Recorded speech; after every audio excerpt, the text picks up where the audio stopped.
Cinema துறையில புது புது கலைஞர்கள் அதிகம் பெற ஆரம்பிக்கிறாங்க. எல்லோரையுமே மக்கள் கவனித்தார்களா என்றால் அது இருக்காது. நாம் ஏதாவது வித்தியாசமாக செய்து வெளியே தெரிந்தால்தான் மக்கள் அங்கீகரிப்பாங்க. அப்படி அண்மையில வளர்ந்து வரும் கலைஞர்கள் ஒருவர் ஆத்மா பேட்ரிக். இவர் சமீபத்துல இதுவரை அவர் நடித்த படங்களின் அனுபவத்தை பேசியிருக்காரு.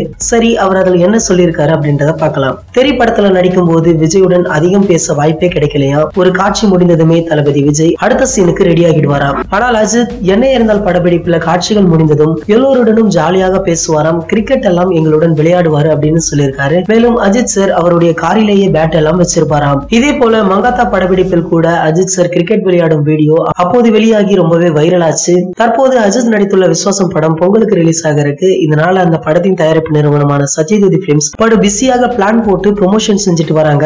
எங்க பார்த்தாலும் மக்களிடையே விஸ்வாசம் படத்திற்கு பெரிய எதிர்பார்ப்பு இருக்கு. இந்த படத்தை முடித்து அஜித் சார் போனி கபூர் தயாரிப்புல வினோத் இயக்கத்துல பிங்க் படத்தோட ரீமேக்ல நடிக்க இருக்காரு. இந்த படத்துடைய பூஜைகள் எல்லாம் முடிந்து ப்ரீ ப்ரொடக்ஷன் வேலைகளும் தற்போது நடந்துட்டு வருது.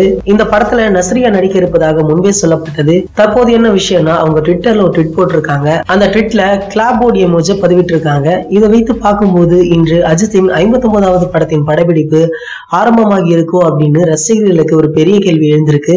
இந்த தகவல்களை பற்றிய உங்களின் கருத்துக்களை கீழே உள்ள கமெண்ட் செக்ஷன்ல கமெண்ட் பண்ணுங்க. இந்த வீடியோ பிடிச்சிருந்தா லைக், ஷேர், மறக்காம நம்ம சேனலை சப்ஸ்கிரைப் பண்ணுங்க. மேலும் அப்டேட் மிஸ் பண்ணாம பார்க்க அருகில் உள்ள பெல் பட்டனை கிளிக் பண்ணுங்க. இந்த 2 வீடியோவை நீங்க மிஸ் பண்ணிருந்தீங்கன்னா கிளிக் பண்ணி பாருங்க.